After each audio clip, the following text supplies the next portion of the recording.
दोस्तों, अगर आप बीएसईबी कॉम्पिटेंसी टेस्ट में सम्मिलित होने वाले हैं तो सेकंड फेज सक्षमता प्रिपरेशन के लिए आप हमसे संपर्क करें और पाठ्यक्रम आधारित कंप्लीट पीडीएफ प्रिंटेड नोट्स प्राप्त करके अपनी सफलता सुनिश्चित करें। हमारे नोट्स में सक्षमता एग्जाम के पिछले सभी प्रश्न पत्र भी इंक्लूड हैं। साथ में आपको लाइव क्लास और ऑनलाइन मॉक टेस्ट भी मिलेगा और परीक्षा तक आपकी तैयारी होगी। तो देर किस बात की, अभी संपर्क करें 7631314948 पर। इस नंबर पर आप कॉल भी कर सकते हैं और व्हाट्सएप भी। आइए शुरुआत करते हैं हम आज के कक्षा की।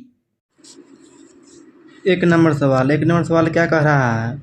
भारत के किस प्रदेश की सीमाएं 3 देशों क्रमशः नेपाल, भूटान और चीन से मिलती है? इसका सही जवाब हो गया आपका ऑप्शन डी, सिक्किम। आगे देखते हैं 2 नंबर सवाल। कौन सा महत्वपूर्ण अक्षांश भारत को 2 बराबर अलग भागों में विभाजित करता है? इसका सही जवाब हो गया आपका ऑप्शन बी, 23-30 उत्तर। आगे देखते हैं 3 नंबर सवाल क्या कह रहा है? भारत का सुदूर पश्चिमी का बिंदु है। इसका सही जवाब हो गया आपका ऑप्शन सी, 68-7 पूर्व गुजरात में। आगे देखते हैं 4 नंबर सवाल। अरावली एवं विंध्य श्रृंखलाओं के मध्य कौन सा पठार स्थित है? इसका सही जवाब हो गया आपका ऑप्शन ए, मालवा का पठार। आगे देखते हैं 5 नंबर सवाल क्या कह रहा है?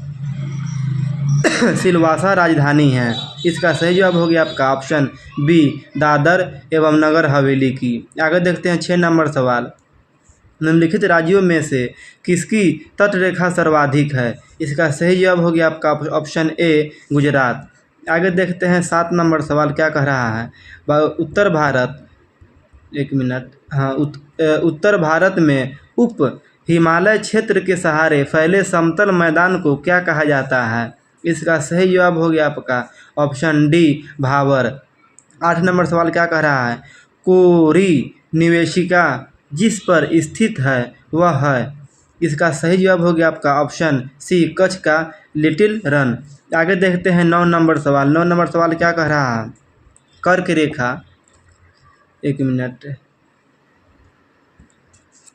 रेखा निम्नलिखित में से किन राज्यों से गुजरती है? गुजरात, झारखंड, असम, मिजोरम यानी चुनना है किस किस राज्य से कर्क रेखा होकर गुजरती है। इसका सही जवाब हो गया आपका ऑप्शन सी, 1, 2 और 4, गुजरात, झारखंड और मिजोरम। आगे देखते हैं 10 नंबर सवाल क्या कह रहा है? भारत का लगभग 30% क्षेत्र 3 राज्यों में समाहित है। ये 3 राज्य है, कौन कौन सा राज्य है? आगे इसका सही जवाब हो गया आपका ऑप्शन सी, राजस्थान, मध्य प्रदेश एवं महाराष्ट्र। आगे देखते हैं 11 नंबर सवाल क्या कह रहा है? पश्चिमी घाट है। इसका सही जवाब हो गया आपका ऑप्शन बी, पठारों के ढलान। आगे देखते हैं 12 नंबर सवाल। आंध्र प्रदेश का गठन कब किया गया था? इसका सही जवाब हो गया आपका ऑप्शन बी, 1953 में। 13 नंबर सवाल क्या कह रहा है? शिव समुद्रम किस नदी द्वारा बनाया गया द्वीप है? इसका सही जवाब हो गया आपका ऑप्शन डी, कावेरी। आगे देखते हैं 14 नंबर सवाल क्या कह रहा है? भारतीय मानक समय का याम्योत्तर नहीं गुजरती है। इसका सही जवाब हो गया आपका ऑप्शन सी, महाराष्ट्र से। आगे देखते हैं 15 नंबर सवाल। निम्नलिखित में से कौन सा केंद्र शासित प्रदेश नहीं है? निगेटिव सवाल है। इसका सही जवाब हो गया आपका ऑप्शन ए, गोवा। आगे देखते हैं 16 नंबर सवाल क्या कर रहा है? मणिपुर का अधिकांश धरातल है। इसका सही जवाब हो गया आपका ऑप्शन डी, पर्वतीय। 17 नंबर सवाल क्या कह रहा है? तमिलनाडु व आंध्र प्रदेश के तट का नाम क्या है? इसका सही जवाब हो गया आपका ऑप्शन ए, कोरोमंडल। आगे देखते हैं 18 नंबर सवाल क्या कह रहा है? भारत मुख्यतः एक उष्णकटिबंधीय देश कहलाता है। निम्नलिखित के कारण बताना है। इसका सही जवाब हो गया आपका ऑप्शन ए, आकांक्षीय विस्तार। आगे देखते हैं 19 नंबर सवाल क्या कह रहा है? भारतवर्ष आकार में विश्व का कौन सा है? इसका सही जवाब हो गया आपका ऑप्शन सी, 7वां सबसे बड़ा देश है। आगे देखते हैं 20 नंबर सवाल क्या कह रहा है। भारत के लिए समुद्र मार्ग की खोज का श्रेय जाता है, यानी किसको जाता है। इसका सही जवाब हो गया आपका ऑप्शन सी, पुर्तगालियों को। आगे देखते हैं 21 नंबर सवाल। 21 नंबर क्या कह रहा है।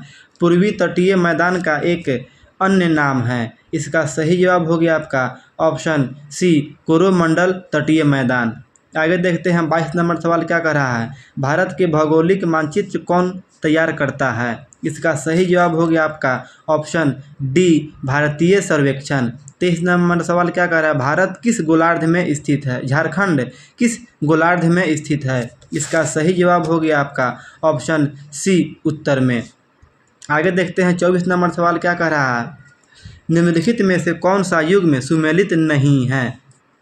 इसका सही जवाब हो गया आपका ऑप्शन बी, नागपट्टिनम, आंध्र प्रदेश। आगे देखते हैं 25 नंबर सवाल क्या कह रहा है।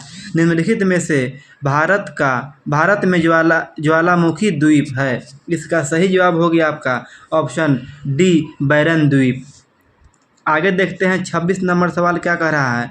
भारतीय मुख्य भूभाग में कितने महासागर मिलते हैं। इसका सही जवाब हो गया आपका ऑप्शन बी, एक। 27 नंबर क्या कह रहा है। निम्नलिखित में से कौन सा एक भारत का प्रवाल द्वीप समूह है। इसका सही जवाब हो गया आपका ऑप्शन डी, लक्षद्वीप। 28 नंबर सवाल क्या कह रहा है। भारत के राज्यों का निम्नलिखित में से कौन सा एक युग में सबसे पूर्वी और सबसे पश्चिमी राज्य को इंगित करता है। इसका सही जवाब हो गया आपका ऑप्शन डी, अरुणाचल प्रदेश और गुजरात। आगे देखते हैं 29 नंबर सवाल क्या कह रहा है। 29 नंबर क्या कह रहा है। भारत के पश्चिमी तट का उत्तरी भाग जाना जाता है। इसका सही जवाब हो गया आपका ऑप्शन सी, कोंकण तट। आगे देखते हैं 30 नंबर सवाल क्या कह रहा है। निम्नलिखित में से कौन सा कथन सही है। असम की सीमाएं बांग्लादेश तथा भूटान से मिलती है। 2 में क्या कह रहा है। पश्चिम बंगाल की सीमा भूटान और नेपाल से मिलती हुई है। 3 में क्या कह रहा है। मिजोरम की सीमा बांग्लादेश तथा म्यांमार से मिलती है। यानी इसमें जो सुमेलित नहीं है उसको बताना है। इसका सही जवाब हो गया आपका ऑप्शन ए, 1, 2 और 3। 1, 2, 3 हो गया, मतलब 1 में हो गया आपका असम की सीमा बांग्लादेश तथा भूटान में मिली हुई है। ये क्या है, ये गलत बात है, ये गलत हो गया। 2 में क्या कह रहा है।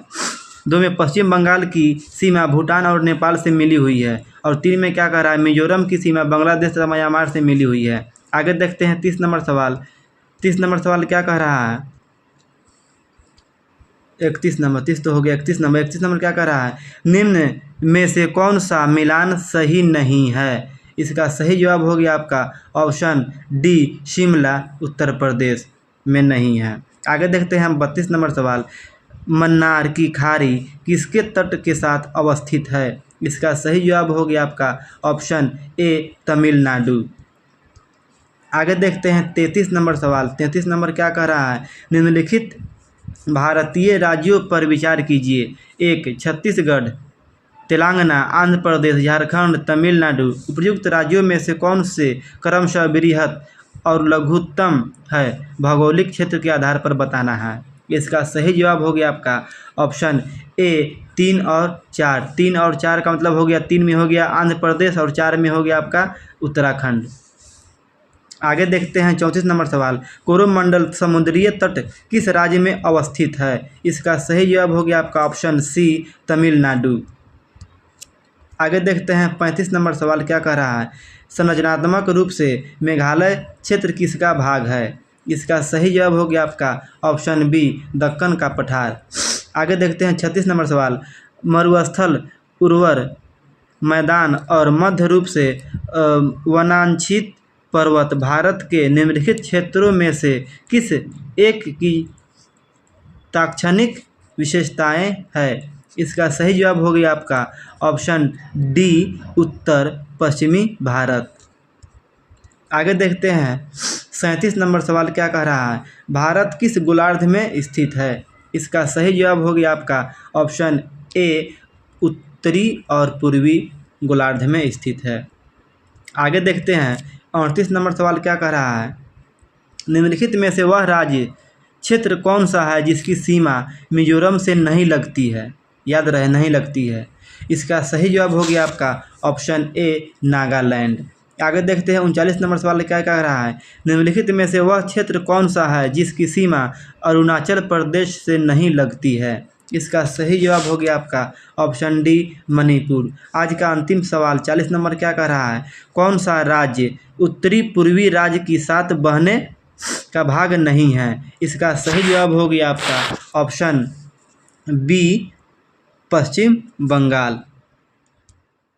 दोस्तों आज के लिए इतना ही। इसी तरह के दूसरे वीडियोज के लिए आप हमारे चैनल को सब्सक्राइब करें। साथ ही साथ टेट सीटेट और दूसरे सभी टीचिंग एग्जाम्स के पीडीएफ प्रिंटेड कंप्लीट नोट्स के लिए कॉल व्हाट्सएप करें 7631314948 पर। ध्यान रहे हमारा नोट्स आपकी परीक्षा की संपूर्ण तैयारी के लिए सफिशिएंट है। तो दोस्तों आज के लिए इतना ही। बहुत बहुत धन्यवाद। Thanks for watching. Thanks again.